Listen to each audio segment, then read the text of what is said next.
Before healing, there is a wound. Before revelation, there is a cry too deep for words. The first touch of the kingdom is not triumph, but tenderness, a presence that dares to step into the fragile space where suffering begins to speak. Human beings carry secret prisons, fears that whisper in the night, guilt that corrodes the heart, illusions that distort the truth, loneliness that chills even in the midst of crowds. These invisible chains are rarely seen by others, yet they weigh like stone. And still, in the silence between thoughts, in the ache behind the smile, something stirs, a whisper that suffering itself is not meaningless. It is a voice, raw and insistent, calling out for recognition, for companionship, for light. Jesus never walked past such voices. He paused at the margins, leaned close to the forgotten, and dignified their pain by listening without haste. He did not explain suffering away. He entered it. His kingdom does not begin with victory banners or cosmic displays, but with the radical recognition that every wound is also a doorway. The Gospel of Thomas reminds us, the kingdom is inside of you, and it is outside of you. But how do we find it? We begin not in the heights of speculation, but in the depths of honesty. To admit, I am wounded, I am longing, I do not know what to do with my pain. This confession is not weakness, it is the seed of liberation. Viktor Frankl, who endured the unspeakable horror of camps, taught that even in the bleakest circumstance, one freedom remains, to choose how to face one's suffering. Jesus anticipated this truth, not in theory but in presence. His nearness was medicine. His gaze told the forgotten, "You are not your wound, you are more." Saint Augustine spoke of the restless heart. "You have made us for yourself, O Lord, and our heart is restless until it rests in you." Restlessness is another form of suffering, a thirst that will not be silenced. Yet Jesus did not despise this thirst. He called it blessed. Blessed are those who hunger and thirst for righteousness, for they shall be filled. Thus the kingdom begins like dawn breaking over a sleepless city, quietly, insistently, warming even those who had ceased to hope. It does not arrive as conquest, but as first light touching wounded skin with the promise, "You are seen, you are loved, you are not alone." The first act of healing is recognition, yet recognition without compassion can crush. Exposure without love can destroy. Jesus' genius as the inner physician was this: he named wounds without condemning. Think of the woman accused, surrounded by stones of accusation. Jesus does not deny her story, yet neither does he allow shame to have the final word. He names the hypocrisy of the accusers, but leaves her with a sentence that is both truthful and freeing. "Neither do I condemn you. Go and sin no more." The diagnosis comes wrapped in hope. This is the pattern of his kingdom. Truth spoken not as verdict, but as invitation. To the paralytic, he says, "Do you want to be made well?" To the blind, "What do you want me to do for you?" Questions that honor dignity rather than impose answers. He reveals that the wound itself can become a prayer, the pain itself a beginning of dialogue with the divine. Suffering, when named without condemnation, becomes a threshold. It teaches that freedom is not the absence of pain, but the transformation of it into meaning, courage, and communion. The kingdom does not erase scars, it transfigures them into testimonies. In this first touch, the soul learns something astonishing. The very places it tried to hide are the ones Jesus seeks out. The kingdom is not delayed until perfection. It is inaugurated in weakness, in honesty, in the trembling moment when we dare to bring our wounds into the light of presence. Thus, the prologue of healing is written not in miracles that erase reality, but in encounters that reinterpret it. The kingdom's first gesture is not to silence pain, but to sit with it, and in that companionship, awaken hope.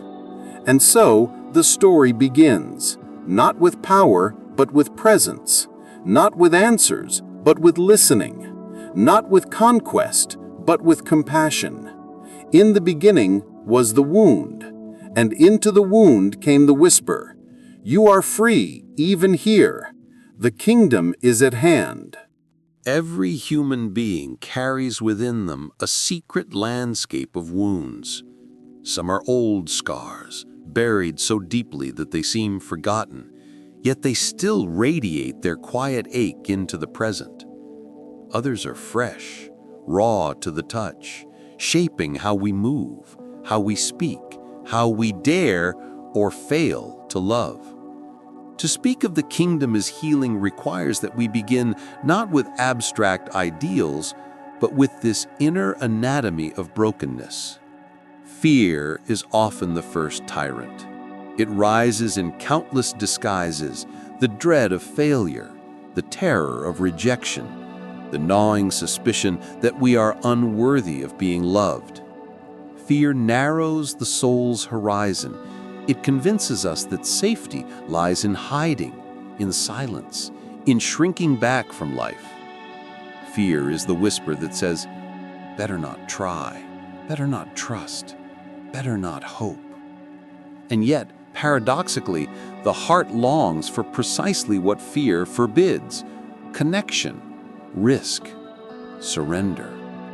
Guilt follows close behind, not as healthy conscience, but as corrosive weight. True remorse opens to growth. False guilt chains the soul. It whispers incessantly that no matter what we do, we are condemned, unclean, beyond redemption. John of the Cross called this the noche oscura, the dark night in which the soul believes itself abandoned, though in reality, God is drawing nearer than ever. In guilt's shadow, many abandon themselves before they ever abandon God.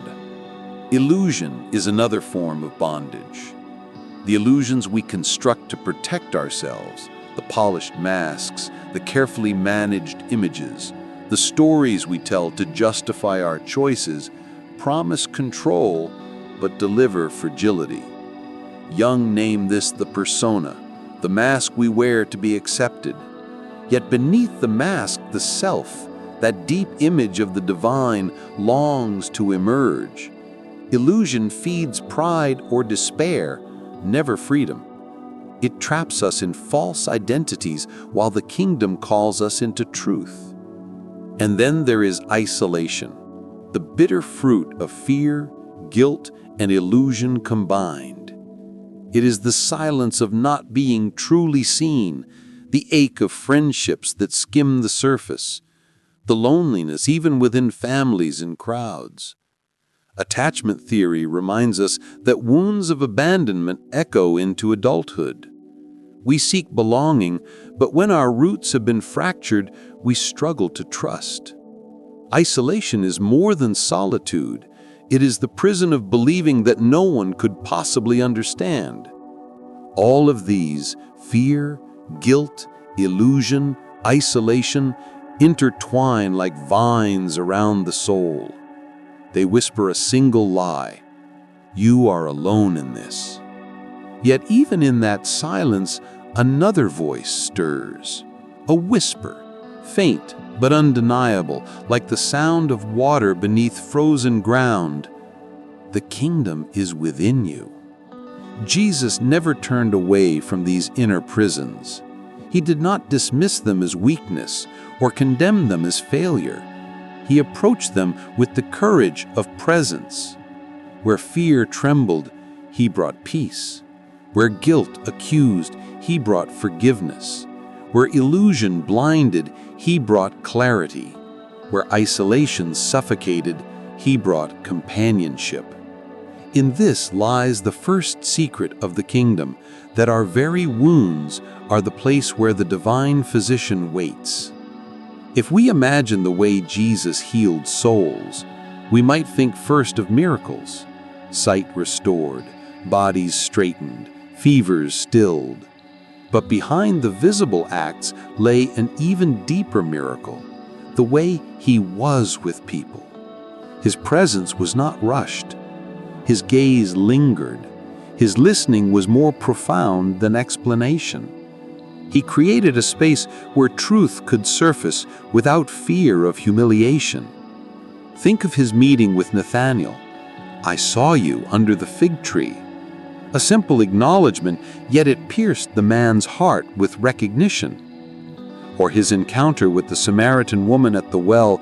He names her tangled past, but not to shame her. Instead, he offers living water, a future that redeems the past. Truth becomes revelation, not condemnation.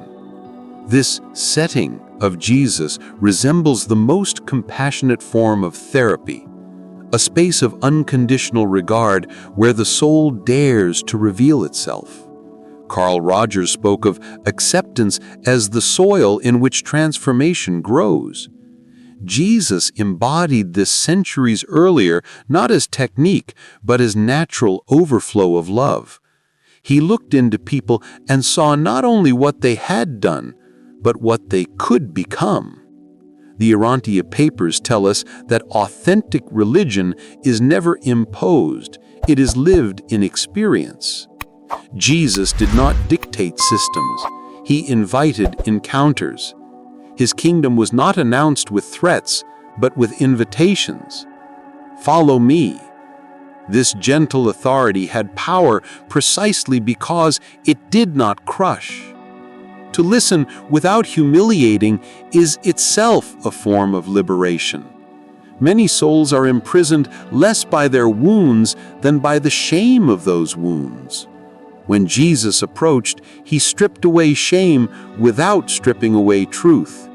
He revealed that even the darkest night could be the place where morning begins. And so the pattern unfolds. The wound speaks, Jesus listens, truth emerges, and hope takes root. The kingdom begins not with laws, but with presence, not with conquest, but with compassion, not with perfection, but with honesty. The whisper grows louder in this setting. You are not abandoned. You are more than your fear, more than your guilt, more than your mask, more than your loneliness. The kingdom is here, and it begins in you. There is a room in the soul that no one else can enter for us. No doors swing on hinges there. No lamps burn but those of attention and honesty. When we step across its threshold, the clinic of the kingdom opens. Healing does not begin with techniques, it begins with presence. Before Jesus prescribes, he arrives. Before he teaches, he looks steadily, kindly, without hurry, until something in us dares to look back. Faith in this room is not an abstract assent to propositions. It is an existential trust, a willingness to lean our full weight on a love we cannot see, yet somehow already know. The Urantia portrait of Jesus' faith, paper 196, calls it simple, fearless, unbroken, not a shield from pain, but a confidence that the Father's nearness is more foundational than any storm. Such trust is the first medicine. It loosens the white-knuckled grip of control and lets breath return to the tight chest of the heart. Here we also learn a second truth. We are not healing ourselves alone. The Urantia Papers 107 to 112 speak of the thought adjuster, an indwelling fragment of the Father, quiet as dawn, patient as eternity, guiding the soul toward union. Think of the adjuster as the co-therapist within, not the scolding voice of perfectionism, not the brittle conscience of fear, but the living spark that remembers who we are and who we may become. Jesus worked in concert with this inner counselor. Outwardly, he asked questions that awaken freedom. What do you want me to do for you? Do you want to be made well? While inwardly, the adjuster stirred courage, meaning, and willingness. Carl Rogers would later describe the curative climate as unconditional positive regard, acceptance that is neither indulgence nor indifference, but reverent recognition of the person before us.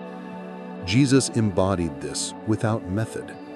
His gaze did not excuse what harms, yet it never reduced a person to their wound. In that gaze, identity reappeared, beloved child of God. Augustine called God more inward than my inmost self. In the consulting room of the heart, that inwardness becomes palpable. Healing is not mainly the subtraction of symptoms, it is the restoration of identity. Notice how Jesus refuses to seize our agency. He does not drag anyone across the threshold.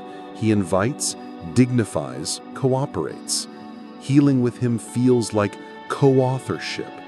He provides light. We provide consent. He offers truth. We offer honesty. He gives strength. We practice steps.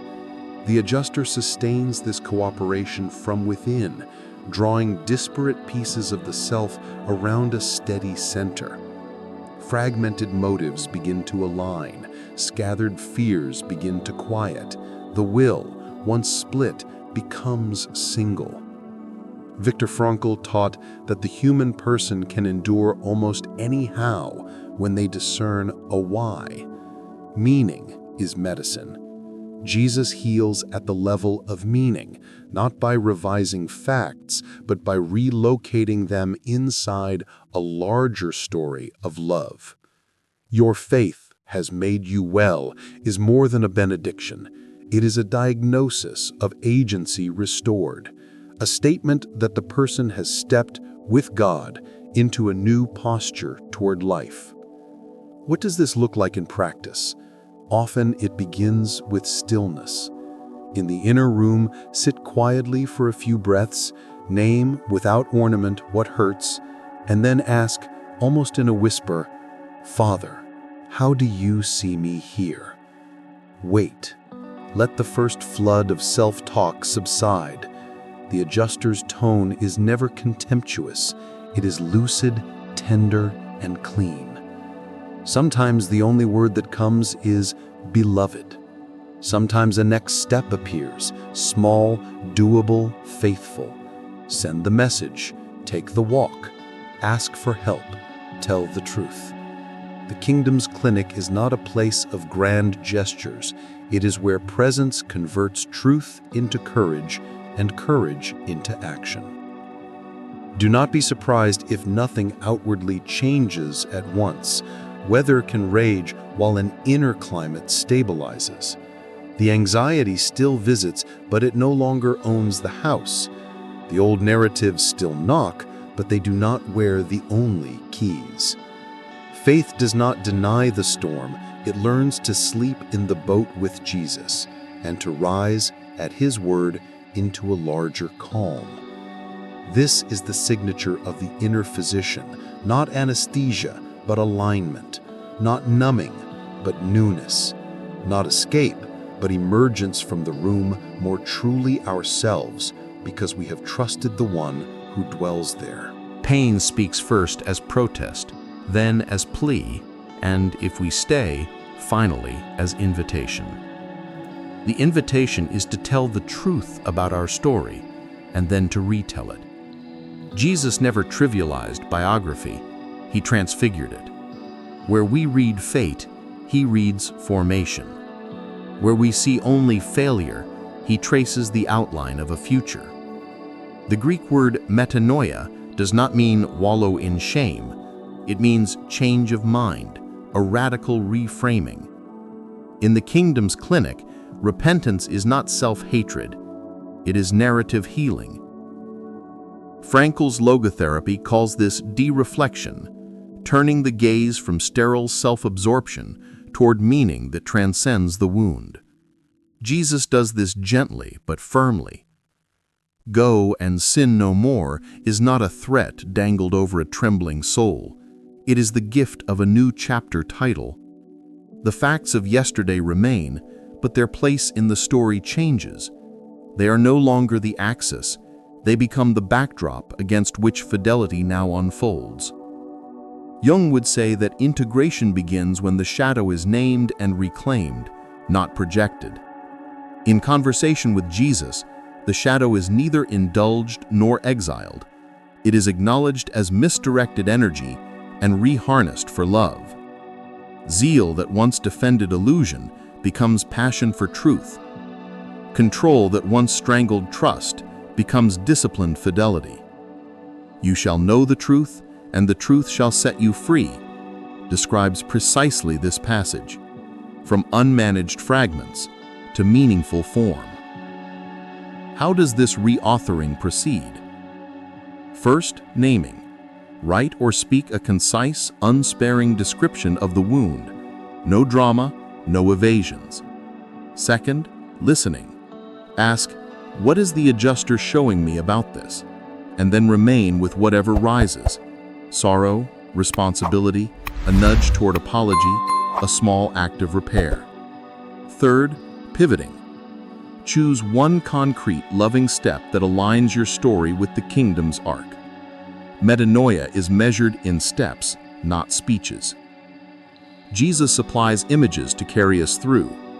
The lost sheep that is sought and found, the prodigal who returns not to scorn, but to embrace, the seed that dies into harvest.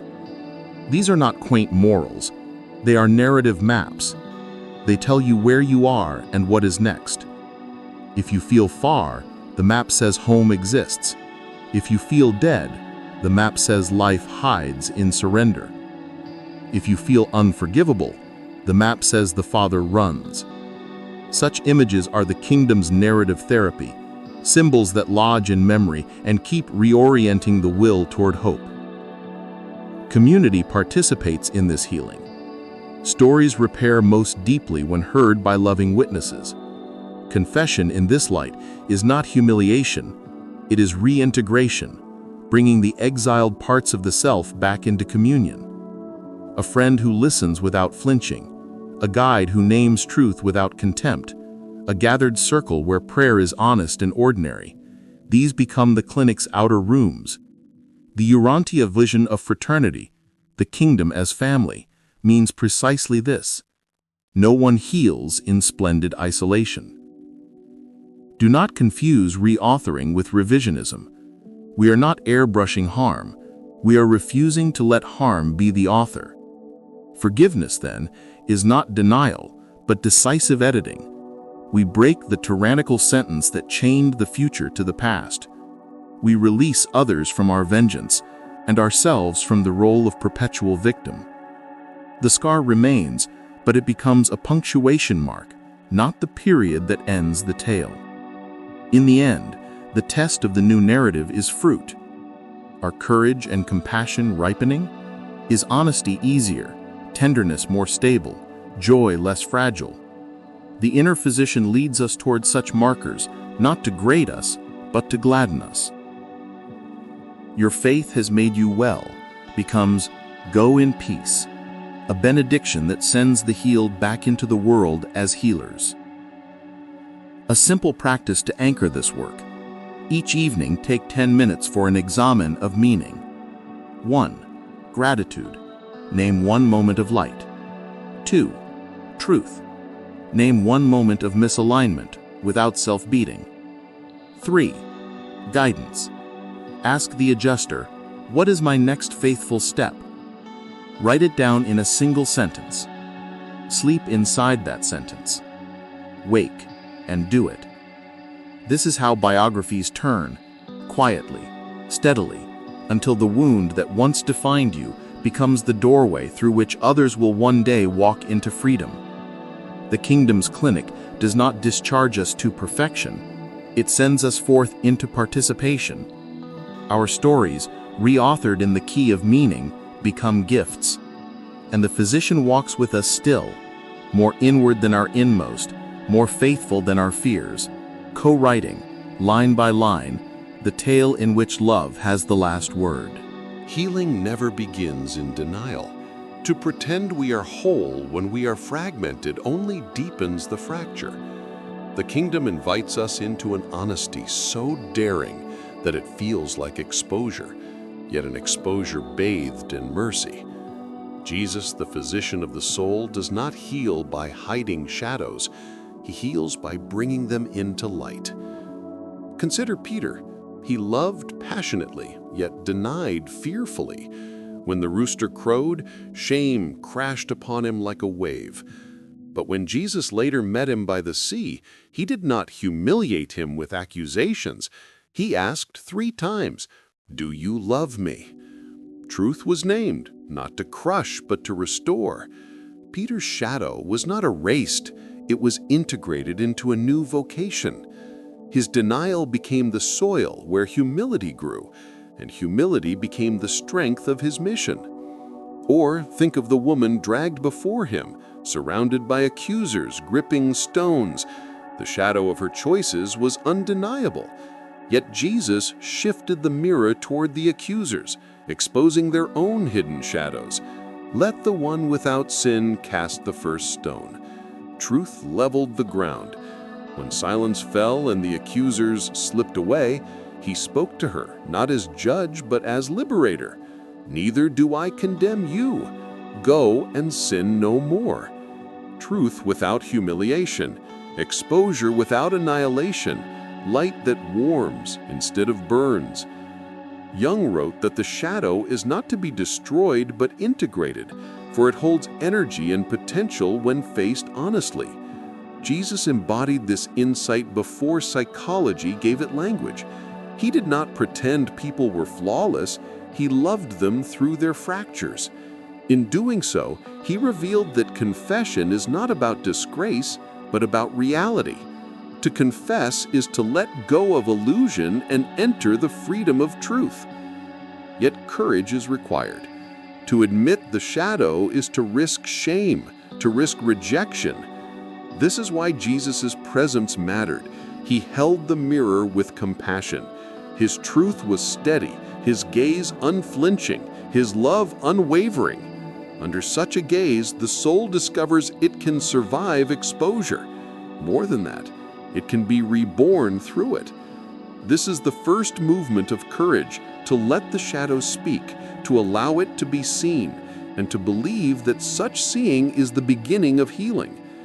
In the clinic of Jesus, wounds are not covered and sins are not excused, but neither are souls abandoned. Light enters the cracks, and what once seemed like ruin becomes the raw material of resurrection. If truth brings light, responsibility gives direction. Healing is not passive. Jesus never invited his followers to remain spectators of their own lives. He called them into decisions that revealed whether they truly desired freedom.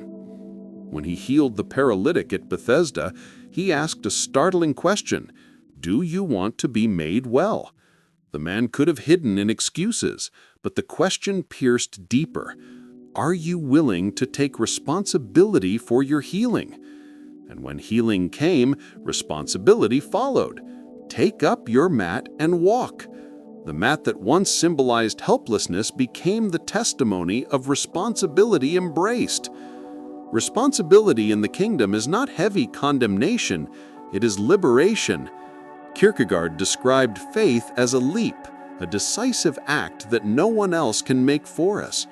Healing requires such a leap. We cannot outsource our willingness. Jesus provides presence, grace, and guidance, but he does not cancel the dignity of our freedom.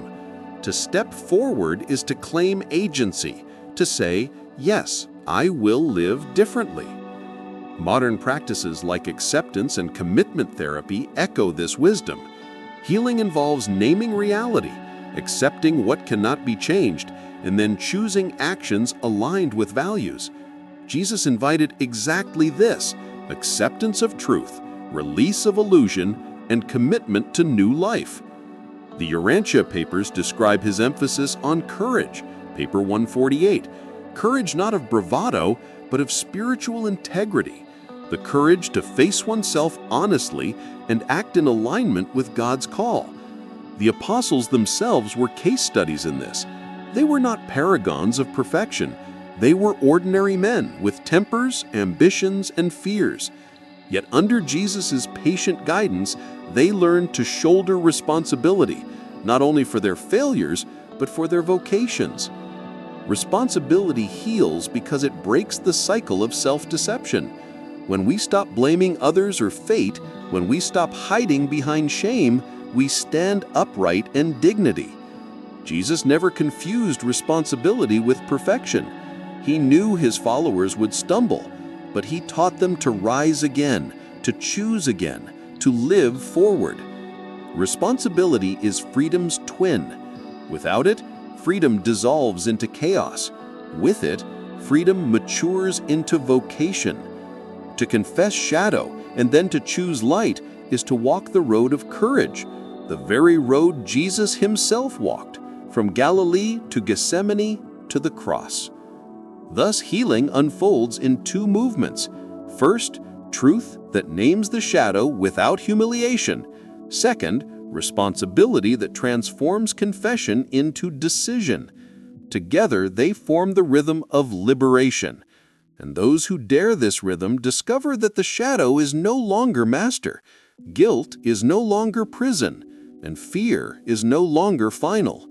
In its place rises the quiet strength of souls aligned with the kingdom, honest, courageous, responsible, and free. Every soul carries a deep hunger to belong. When belonging is fractured, the wound reverberates through the entire self. Identity wavers, trust collapses, shame multiplies. Shame is not simply the recognition of error. It is the suffocating belief that one is unworthy of love. Where shame festers, the ego erects walls to defend itself, walls that paradoxically deepen the isolation. Healing, therefore, must address not only personal pain, but relational disconnection.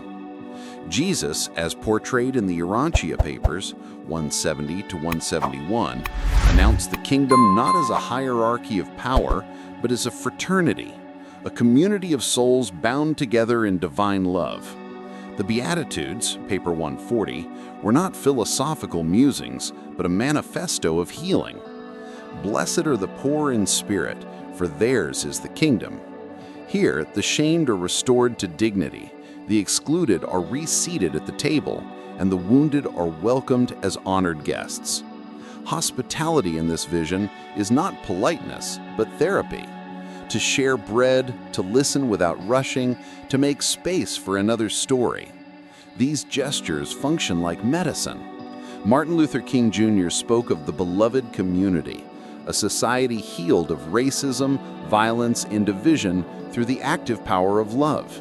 In such a community, people no longer define one another by shame, but by shared dignity. Jesus foreshadowed this in his meals with tax collectors, sinners, and strangers. To dine with them was to heal them, to declare, "You belong." Teilhard de Chardin saw love as the energy of cosmic convergence, the gravitational pull that draws the universe toward unity. In the clinic of the kingdom, this cosmic energy is experienced at the scale of friendship, forgiveness, and hospitality.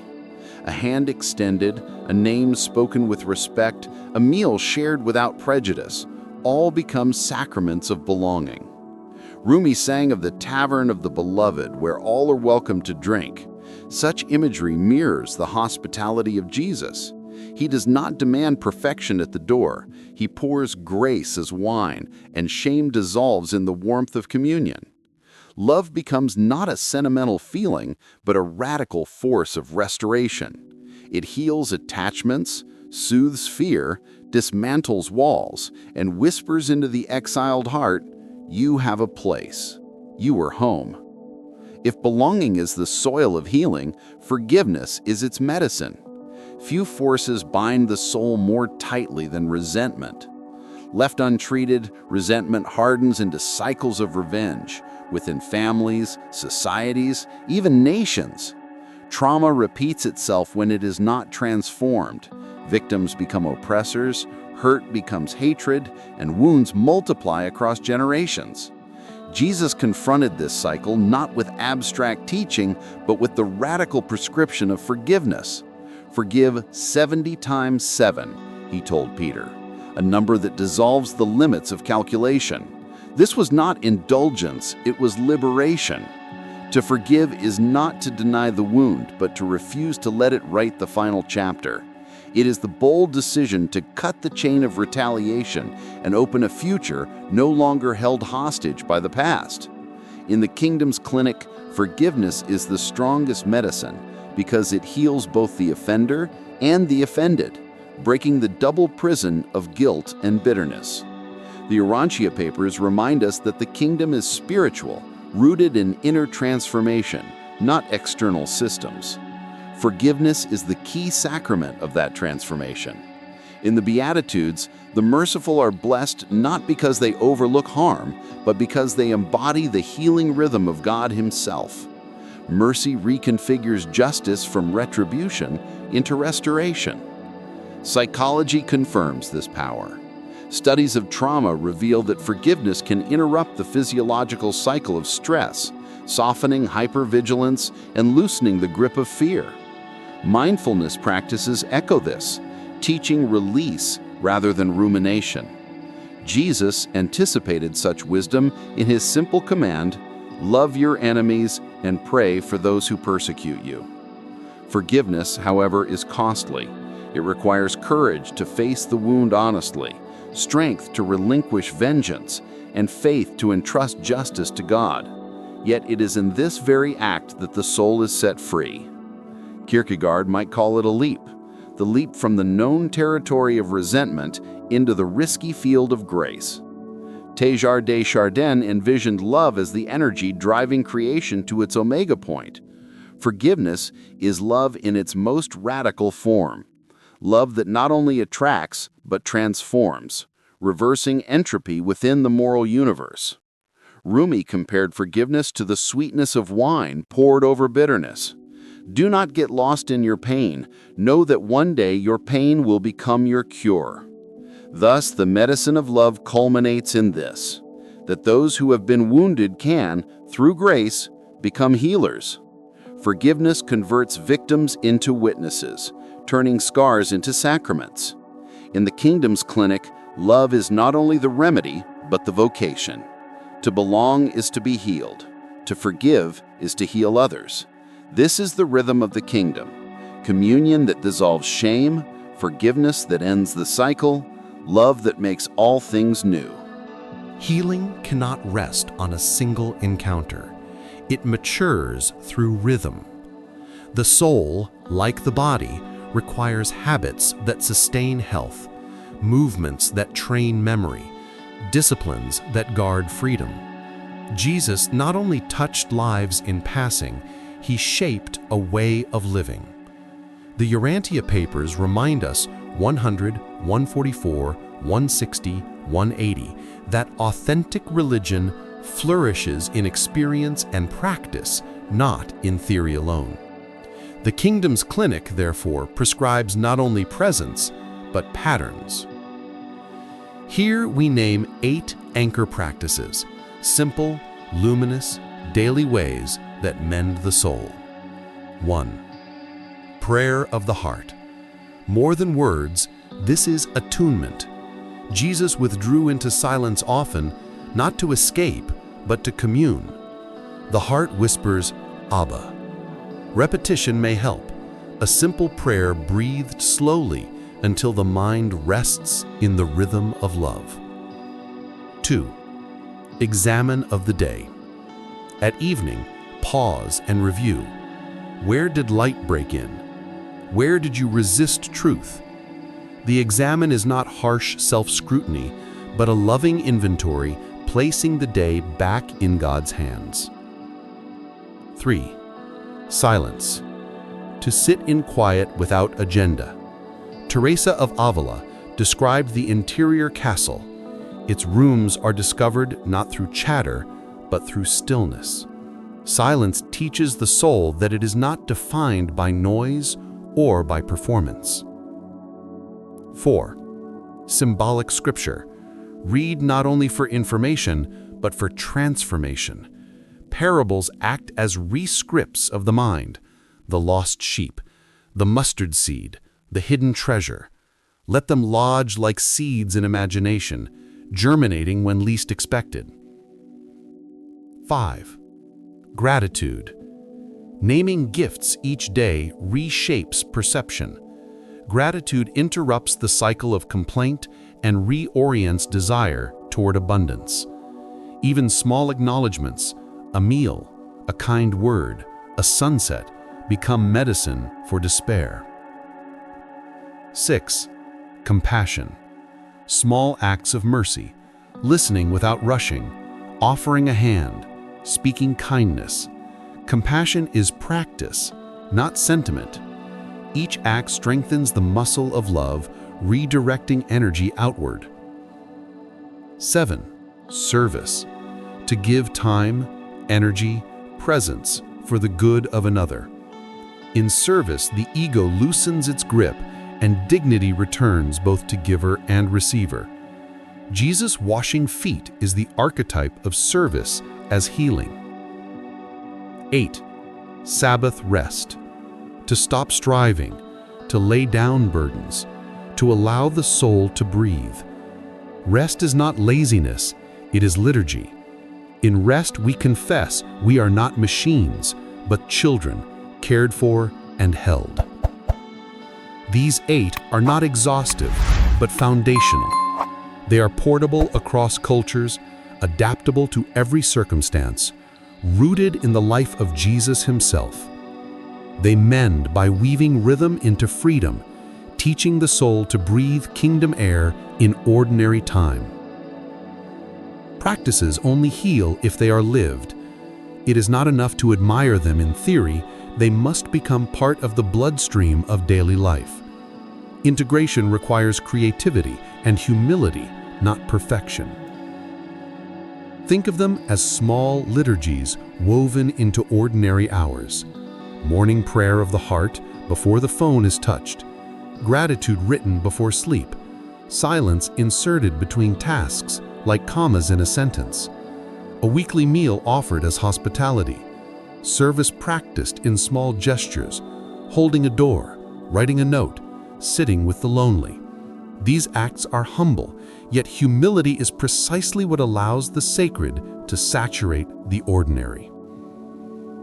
Rhythms form identity. Rule of life, as Saint Benedict taught, is not a prison, but a scaffold, flexible enough to breathe, firm enough to support. Each person may adapt the practices to temperament and season.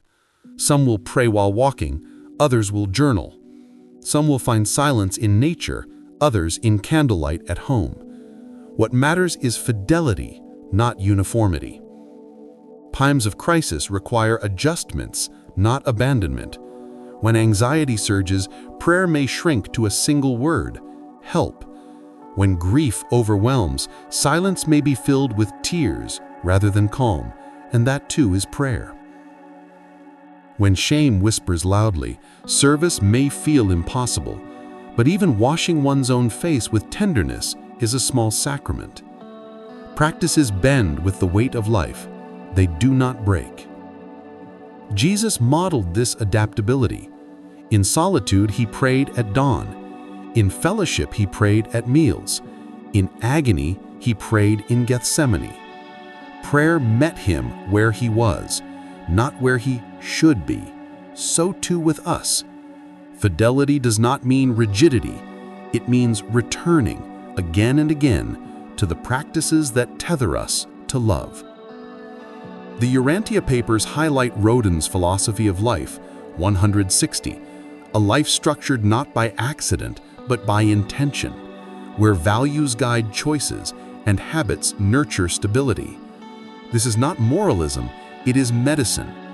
Just as the body thrives with rhythm of rest and nourishment, so the soul thrives with rhythm of prayer, service, gratitude, and rest. To integrate is to accept imperfection. Some days the examen will be forgotten, some mornings the silence will be noisy. Yet each return, however faltering, is participation in healing. Like physical therapy, the exercises may seem simple, repetitive, even impressive, but over time they restore range, strength, and freedom. The invitation, then, is to build a personal liturgy. 8 anchors, adapted into your own rhythm, lived faithfully but lightly. They are not chains, but keys. Each practice is a doorway. Together they form a home, the interior temple where the soul learns to dwell in the kingdom not as theory, but as life. Healing, if it stops at the level of private relief, remains unfinished. The kingdom does not end with the individual's comfort. It flowers when pain is transfigured into purpose. Every wound carries the potential to become not only scar, but sign that suffering can be endured, integrated, and then offered as gift. Jesus prepared his followers for this shift. In his farewell discourses, Urantia Papers 178-180, he told them plainly that sorrow would visit, that persecution would come, that fear would try to scatter them. Yet he also promised that sorrow would turn into joy and that their testimony would matter. He reframed pain not as meaningless burden, but as seed of mission. Resilience, then, was not stoic endurance, but spirit-filled courage, the ability to keep loving, keep serving, keep witnessing, even after being pierced. Henry Nouwen later described this paradox as the vocation of the wounded healer. Those who have faced their shadows and received mercy become uniquely able to extend mercy. They no longer fear brokenness, neither in themselves nor in others. Their wounds, acknowledged and loved, become windows of empathy. They can sit with the grieving without rushing them. They can accompany the ashamed without condemning them. In their presence, others sense that healing is possible because they embody it. Ignatius of Loyola would call this becoming contemplatives in action, souls who carry the interior clinic into the streets, workplaces, and marketplaces. Their resilience does not make them hard, it makes them supple. They bend towards service because they know how costly grace has been in their own story. Resilience, then, is not the denial of weakness, but the integration of it. It is the decision to let pain fertilize compassion rather than bitterness. Rumi captured this with startling clarity. The wound is the place where the light enters you. When the wound is transfigured, the light does not remain private. It radiates outward, quietly but irresistibly, healing others through presence more than words. This is the rhythm of the kingdom. Healed souls become healers, not because they have forgotten pain, but because pain has been woven into meaning. They carry scars, but the scars shine. To be healed in the kingdom is to be sent. Resurrection leads to mission. Restoration leads to service. The disciples discovered this after the risen Jesus breathed peace upon them and said, "As the Father has sent me, so I send you." Their wounds, fear, denial, confusion, did not vanish. They were repurposed. They became safe places for others to confess fear, denial, confusion, and to find hope nonetheless. The kingdom calls every healed person into vocation. Vocation here is not limited to profession or ministry. It is the deep identity of being a place of refuge for others. When someone who has walked through loneliness offers companionship, they embody the kingdom. When one who has wrestled with guilt speaks forgiveness, they embody the kingdom. When a person who once felt excluded now opens their home, they embody the kingdom.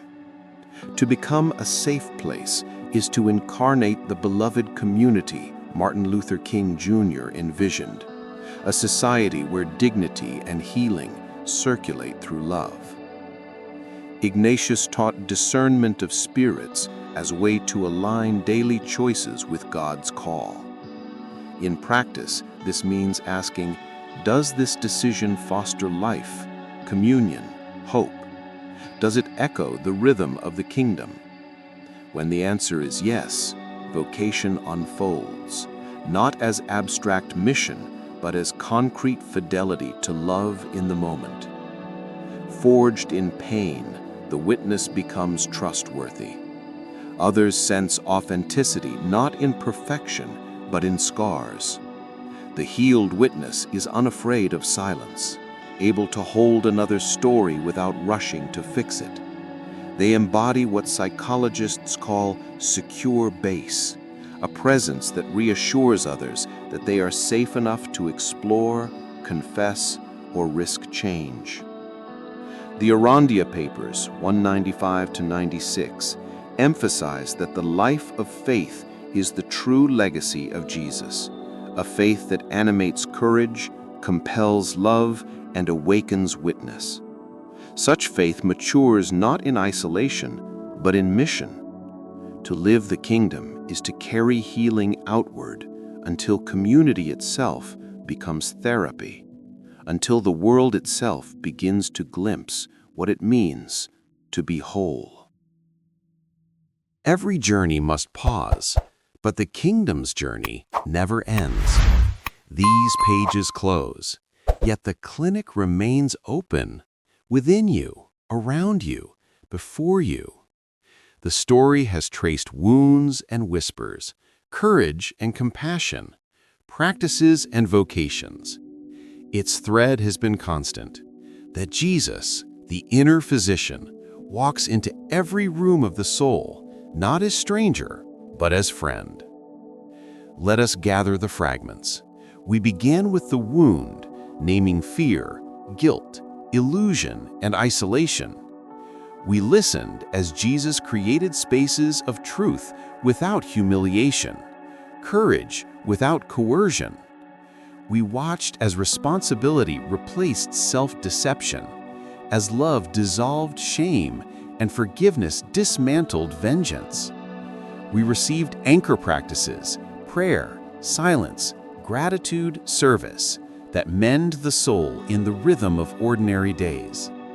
Finally, we witnessed how healing matures into mission. The wounded become witnesses. The scarred become safe places for others.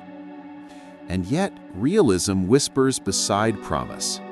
Healing is not a final state achieved once and for all. Shadows return, fatigue revisits, questions arise.